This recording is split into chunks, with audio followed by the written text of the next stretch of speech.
Convergence FM. Convergence FM. La radio panafricaine 103.9.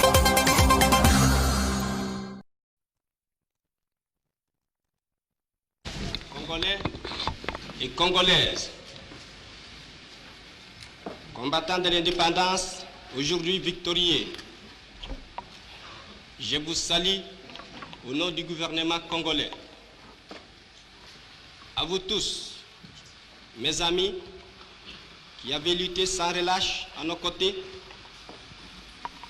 je vous demande de faire de ce 30 juillet 1960 une date illustre que vous garderez ineffaçablement gravée dans vos cœurs,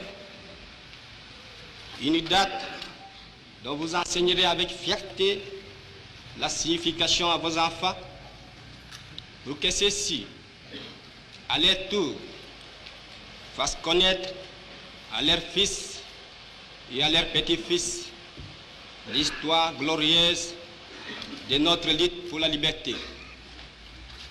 Car cette indépendance du Congo, si elle est proclamée aujourd'hui dans l'entente avec la Belgique, pays ami avec qui nous traitons d'égal à égal, ni les Congolais digne de ce nom ne pourra jamais oublier cependant que c'est par la lutte qu'elle a été conquise.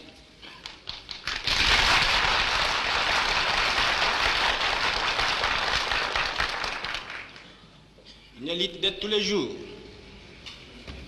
une lutte ardente et idéaliste, une lutte dans laquelle nous n'avons mélangé ni nos forces, ni nos privations, ni nos souffrances, ni notre sang. Cette lutte qui fit des larmes, des feux et des sang, nous en sommes fiers jusqu'au plus profond de nous-mêmes, car ce fut une lutte noble et juste, une lutte indispensable pour mettre fin à l'humiliant esclavage qui nous était imposé par la force. Ce qui fit notre sort à 80 ans de régime colonialiste. Nos blessures sont trop fraîches et trop douloureuses encore pour que nous puissions les chasser de notre mémoire. Quand nous avons connu le travail harassant, exigé en échange de salaires qui ne nous permettaient ni de manger à notre faim, ni de nous vêtir ou nous loger décemment, ni d'élever nos enfants comme des êtres chers. Nous avons connu les ironies, les insultes, les coups que nous devions subir matin, midi et soir, parce que nous étions des nègres. Qui oubliera qu'à un noir, on disait tu, non certes comme à un ami, mais parce que les vous honorables étaient réservés aux seuls blancs. Nous avons connu que nos terres furent spoliées au nom des textes prétendument légaux qui ne faisaient que reconnaître les droits du plus fort. Nous avons connu que la loi n'était jamais la même, selon qu'il s'agissait d'un blanc ou d'un noir, accommodante pour les uns, cruelle et inhumaine pour les autres.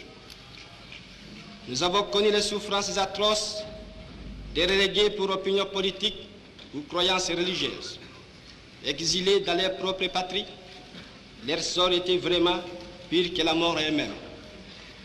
Nous avons connu qu'il y avait dans les villes des maisons magnifiques pour les blancs et des paillotes croulantes pour les noirs. Que les noirs n'étaient admis dans les cinémas, ni dans les restaurants, ni dans les magasins européens. Que les noirs voyageaient à même la coque de péniche au pied du blanc dans sa cabine de luxe. Qui oubliera enfin les fusillades où périrent tant de nos frères. Les cachons furent brutalement jetés, ceux qui ne voulaient plus se soumettre au régime d'injustice, d'oppression et d'exploitation.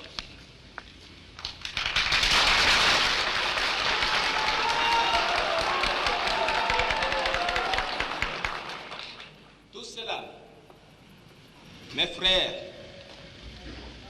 nous en avons profondément souffert. Mais tout cela aussi, nous que les votes de vos représentants élus a agréé pour diriger notre cher pays. Nous qui avons souffert dans notre corps et dans notre cœur de l'oppression colonialiste, nous vous le disons, tout court, tout cela est désormais fini. La République du Congo a été proclamée et notre cher pays est maintenant entre les mains de ses propres enfants. Ensemble, mes frères, mes sœurs, nous allons commencer une nouvelle une lutte sublime qui va mener notre pays à la paix, à la prospérité et à la grandeur. Nous allons établir ensemble la justice sociale et assurer que chacun reçoive la juste rémunération de son travail.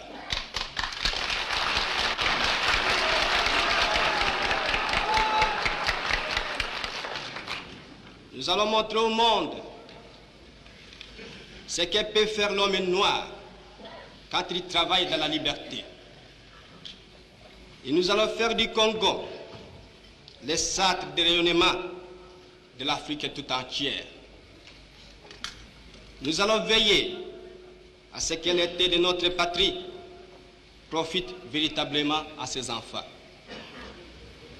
Nous allons revoir toutes les lois d'autrefois et en faire de nouvelles qui seront justes et nobles. Nous allons mettre fin à l'oppression de la pensée libre et faire en sorte que tous les citoyens jouissent pleinement des libertés fondamentales prévues dans la Déclaration des droits de l'homme.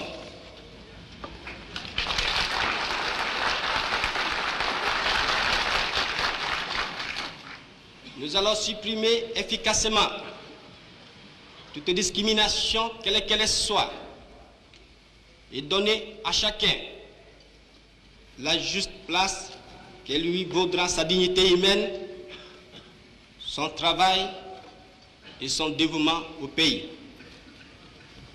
Nous allons faire régner non pas la paix des fusils et des baïonnettes, mais la paix des cœurs et de bonne volonté.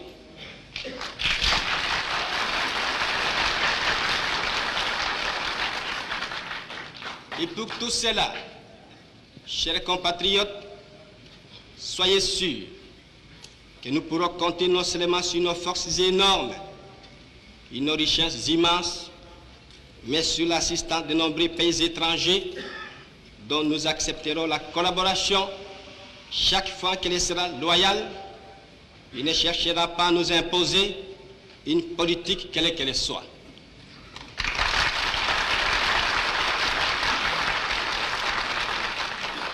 Dans ces domaines, la Belgique, qui comprenant en fait l'essence de l'histoire, n'a pas essayé de s'opposer à notre indépendance, est prête à nous accorder son aide et son amitié, et un traité vient d'être signé dans ce sens entre nos deux pays égaux et indépendants. Cette coopération, j'en suis sûr, sera profitable aux deux pays. De notre côté, tout en restant vigilants, nous saurons respecter les engagements librement consentis. Ainsi, tant à l'intérieur qu'à l'extérieur, le Congo nouveau, notre chère République, que mon gouvernement va créer, sera un pays riche, libre et prospère. Mais pour que nous arrivions sans retard à ce but, vous tous, législateurs et citoyens congolais, je vous demande de m'aider de toutes vos forces. Je vous demande à tous d'oublier les querelles tribales qui nous épuisent, qui risquent de nous faire mépriser à l'étranger. Je demande à la minorité parlementaire d'aider mon gouvernement par une opposition constructive et de rester strictement dans les voies légales et démocratiques. Je vous demande à tous de ne reculer devant aucun sacrifice pour assurer la réussite de notre grandiose entreprise. Je vous demande enfin de respecter inconditionnellement la vie et les biens de vos concitoyens et des étrangers établis dans notre pays. Si la conduite de ces étrangers laisse à désirer, notre justice sera prompte à les expulser du territoire de la République. Si par contre leur conduite est bonne, il faut les laisser en paix, car eux aussi travaillent à la prospérité de notre pays. L'indépendance du Congo marque un pas décisif vers la libération de tous les continents africains.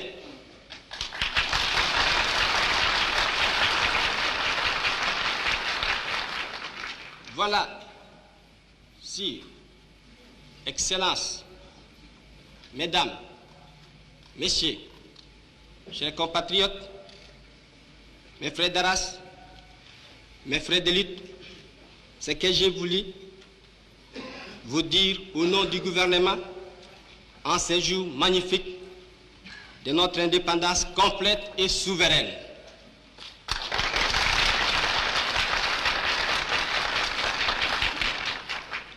Notre gouvernement fort, national, populaire, sera le salut de ce pays. J'invite tous les citoyens congolais, hommes, femmes et enfants, de se mettre résolument au travail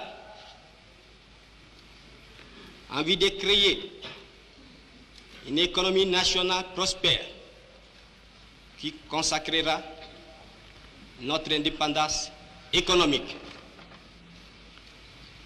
Hommage aux combattants de la liberté nationale. Vive l'indépendance et l'unité africaine. Vive le Congo indépendant et souverain.